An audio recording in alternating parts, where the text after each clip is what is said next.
Sri Lankal väga tähtis päev. Kõigil on töölt vaba päev, täna tähistatakse Vesaki. Vesak on siis Buda usus väga tähtis sellepärast, et sellega tähistatakse siis Buda sünni- ja surmapäeva. Buda sai aru, et elu on kui tsükkel, sünnime, sureme ja ta otsustas, et tema lõpetab selle tsükli.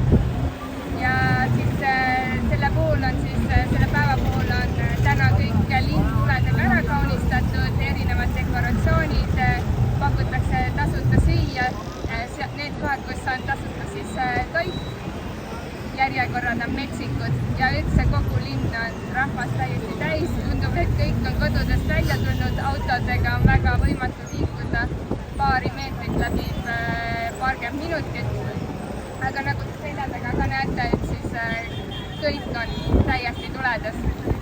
Ja praegu olemegi koolis, täpsemalt asume siis koolporti lähedal. Aga lähme vaatame siis, milline näeb välja kool Vesaki päeval.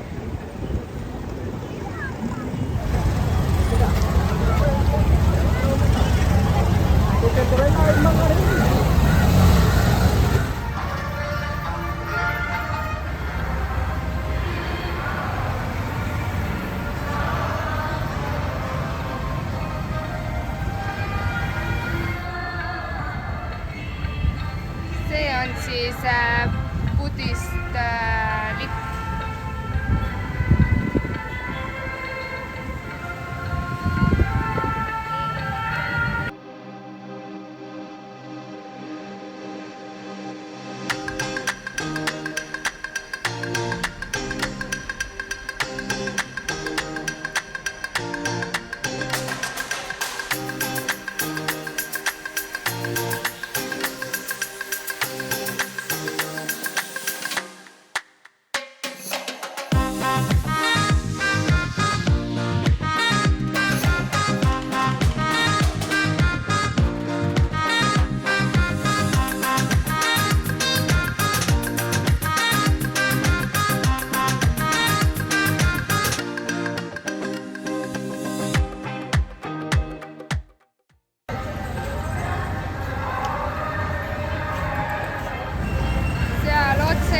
Saab näha, et seal jagatakse tasuta kohvi ja nagu näha, siis järjekord on meeletult pikk seal, et kõik saavad siis tasuta kohvi. Ma loodan, et ka viimane saab järjekorra viimane inimene.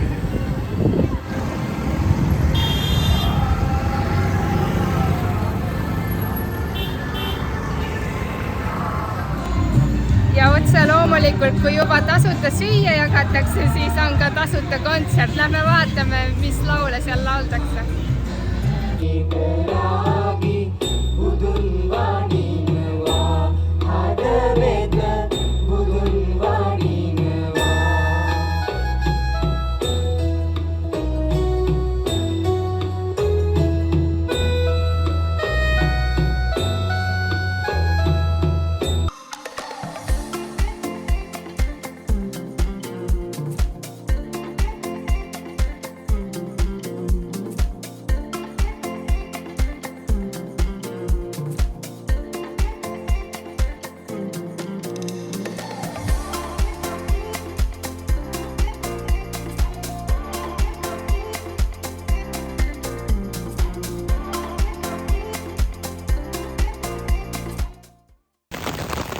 Täna on pühapäev, tulime väiksele väljasõidule. Tee peal nägin, et siin on ägedad kalapaadid, aga nii kui ma autost välja tulin, siis kohe hakkas vihma sadama ja praegu saab täiega padukat. Et ma loodan, et see vihmasadu jääb varsti järgi, seepärast et me tahame minna ühte kohta natuke jalutama ja praegu meil on veel umbes pool tundi sinna sõita. Aga jah, sellised nägid välja kalapaadid, et ilusad, värvilised, aga nüüd ma jooksen autosse tagasi ja sõidame edasi. Tee peal jäi ette ka meie lemmik koogid, müügikoht ja tulemegi, võtame siin ühe koogitüki mõlemad ja siis mingid vürtsikad, rullid. Ma näitan teile kohe, millised need välja näevad.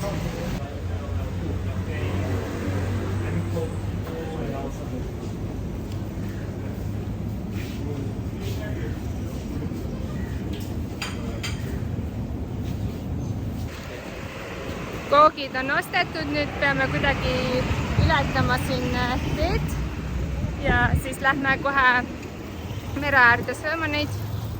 Ja siis ma tahtsin ühte asja veel näidata, et siin on hästi palju paare istuvad vihmavarju all, et nagu mina olen aru saanud, sest tegelikult nagu väga koos ei olda ennem abiellumist, et käiakse niimoodi salaja siin vihmavarju all istumas.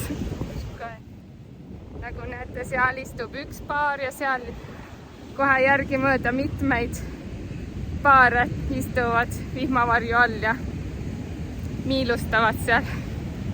Aga jah, siin me nüüd sööme oma need saiakesed ära ja siis sõidame edasi. Õnneks ilm on ka juba paremaks läinud. Rometil on müts peas, kuna tal oli väike köha siin, siis igaks juhuks nüüd ta kannab mütsi. Väike konnapoiss. Esimesena siis see on kalarulli, et see on vürtsikas ja ma tahtsin vürtsika toiduga seoses rääkida veel sellise loo, et mina kunagi ei söönud üldse vürtsikat toitu, aga kui ma Sonetiga kohtusin, siis ta tegi mulle, need olid vist krevetid, vürtsikad krevetid, mis ta valmistas mulle tohutult hea maitsega, aga kui ma sõin, mul täiega pisarad jooksid. Siis ta ütles mulle, et sa ei pea sööma, kui sul ei maitse, aga ma ütlesin, mulle täiega maitseb, aga ma lihtsalt nagu liiga vürtsikas on ja siis sõingi ja nutsin ja sõin. Ja nüüd olen nii ära harjunud selle vürtsika toiduga, igapäevaselt söön midagi vürtsikat. Et see ongi minu arust siuke harjumisasi, et kogu aeg peab natuke nagu vürtsikamaks ja vürtsikaks minema, et siis lõpuks juba suudad süüa. Ja iga aasta, kui me Sri Lankale ka tuleme, et tegelikult kodus me nii vürtsikat ei söö, aga siin on ikka toidub palju vürtsikamad kui see, mis me ise Eestis teeme. Et siis algul esimesed päevad mul läheb aeg harjumiseks ja siis pärast juba söön rohelist chillit nii, et silm ka ei pilgu. Aga ma saan aru täiesti nendest inimestest, kes ütlevad, et nad ei suuda süüa vürtsikat või nagu osad ei võta suu sissegi vürtsikat toitu. Et tegelikult see on jah siuke harjutamise asi, et kui sa hakkad tasapisi sööma vürtsikat ja aina vürtsikamat, siis lõpuks oled juba täiesti nagu ei saa arugi, et midagi hullu, et suus leegid oleks. Aga jah, söön oma selle kalarulli ära ja siis sööme teised asjad ka ära ja siis liigume edasi.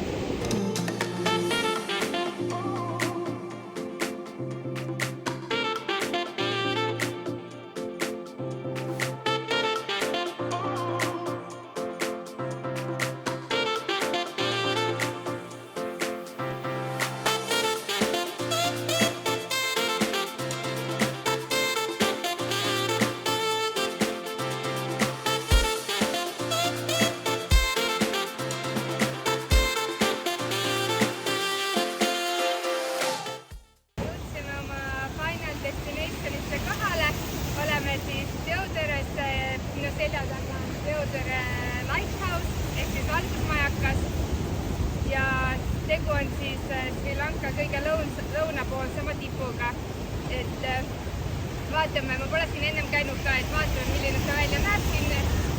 Külje peal on mega ilus meri, nagu igal pool Sri Lankal, et mega ilusad rannad on siin. Aga mulle Sri Lanka puhul meeldibki see täiega, et näiteks hommikul ärkad üles ja mõtled, mida päevaga teha.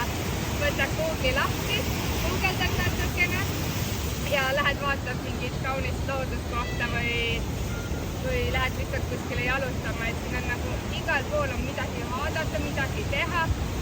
Ja näiteks see koht asub 1 tunni sõidu kaugusel koolist, et see nädalavahetus me mõtlesimegi, et me väga pikka sõitu ette ei võta, et Romet saab meie elustiilist natuke puhata see nädalavahetus.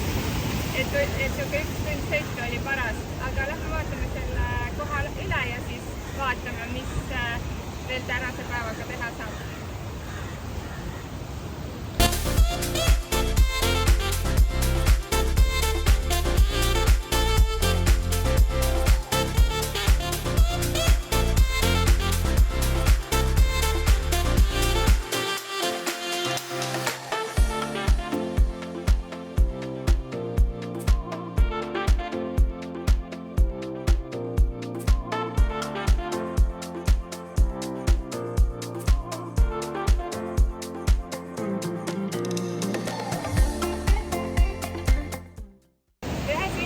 ütlesin, et Sri Lankal sajab väga vähe või noh, et kui sajab, et siis kohe varsti on päike, aga tegelikult ma polnud olnud siin siis ennem maikuus või aprilli lõpp, mai, et ma olen olnudki tavaliselt siis, kui Eestis on sügistalv ja praegu maikuus ongi vihmahooaeg ehk siis rainy season ja siis sajab rohkem, et tavaliselt hommikuti päike paistab, aga umbes 3 paiku hakkab sadama ja sajab iga päev sajab paar tundi.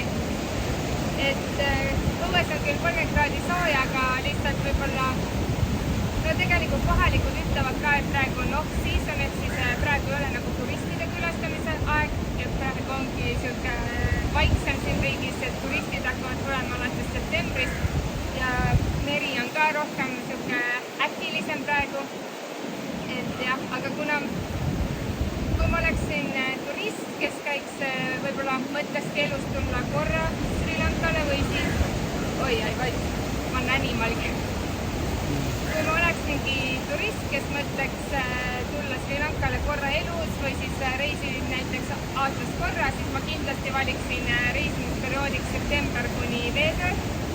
Aga kuna meil on siin kodu ja me tulime vanavanematele rometit näitama, siis on ka see periood hea, selles mõttes, et väljad on ikka 30 kraadi sooja ja me saame ikka ringi vaadata ja päike paistab ikka, aga lihtsalt teistel, ütleme niimoodi siis, et septembrist kuni märtsini põhimõtteliselt väga vähe sajab ja kogu aeg on õues päike, aga praegu on iga päev mingid tunnid sajab.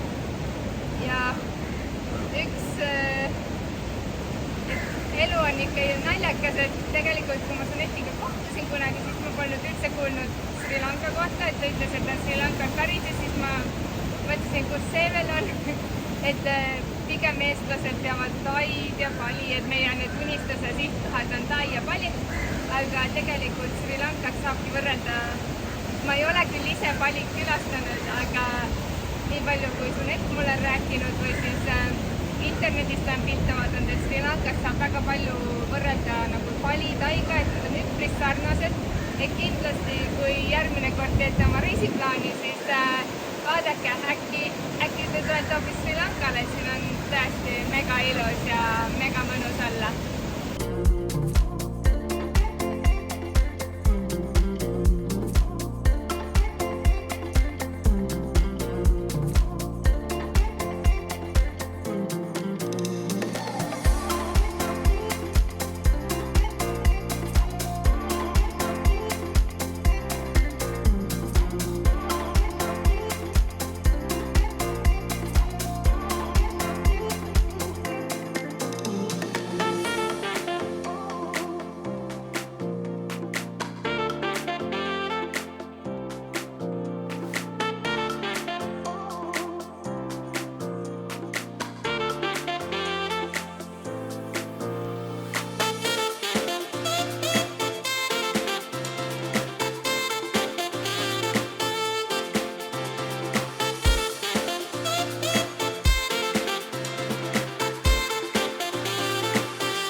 Hakkasime juba ära minema ja siis üks kohalik ütles, et seal tagapool on ilus vaade, et minge vaadake sinna ka. Ja siin on küll tegelikult päris ilus vaade, et siin oli ka tema see mahlapaaris kutsus meid kohe, et kas me mahla ei taha osta.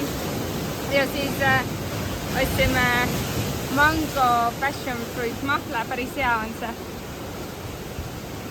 Kohe on juba otsas ka see, läheb kiiresti, et jah, joome nüüd mahla siin, et ma ei teagi, kas see oli tal äriplaan või siis ta mõtleski, et siin on väga ilus vaade. No tõesti, tegelikult on küll ilus vaade, aga ma arvan, et see natuke oli äriplaan ka, et tulge vaadake ilusat vaadet, ostke üks mahl. Aga ongi hea jalgu puhata siin.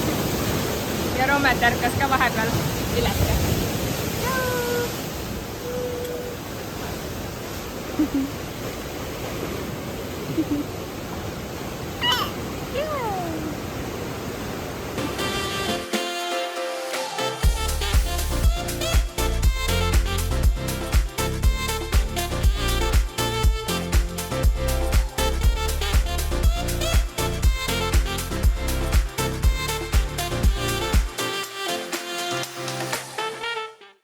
ennem kui me siia Lighthouse'i tulime, siis ma ütlesin, et mega äge oleks, kui ma näeksin piikokki ja nüüd ta seal selja taga istubki seal, ajas ennem enda saba ka laiali, et mega äge, et ma teda nägin ja sain videosse võtta. Tavaliselt ma olen näinud kiirteed ääres hästi palju seda lindu, aga jah, niimoodi hästi lähedalt ma pole veel näinud, aga muidu jah, Sri Lankal on hästi palju seda lindu. Et maanteed ääres on suured sildid, piikoki oht, nagu meil Eestis on põdra oht.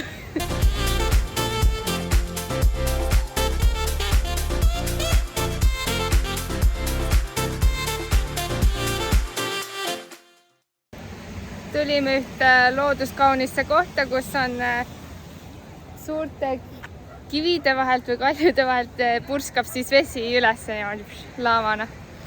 Et me vaatame selle koha üle ja muidugi siin küsitakse piletiraha ka, aga me unustasime rahakotid autosse või noh, me ei võtnudki neid kaasas, sest me ei teadnud, et siin pileti peab ostma. Et su net jooksis nüüd ruttu autosse rahakotti tooma. Aga jah, ma tegelikult olen seda kohta näinud ühe sõbra Facebooki pildi peal, aga ise ma pole seda veel külastanud. Loodan, et on seda väärt, külastamist väärt.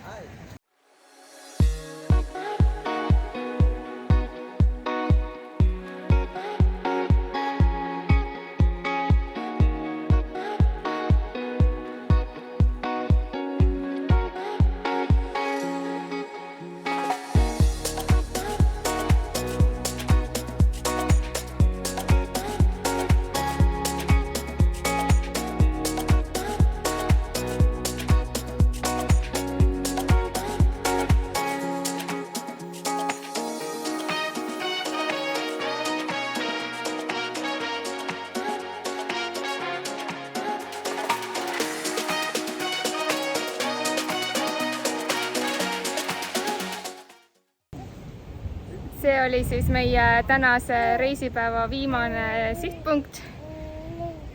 Saime selle purskamise sealt ära näha ja siis nüüd hakkame juba kodu poole sõitma. Tee pealt ostame ananassi ja papajat ja sellega ongi see video läbi, nii et näeme juba järgmises videos. Tšau, tšau!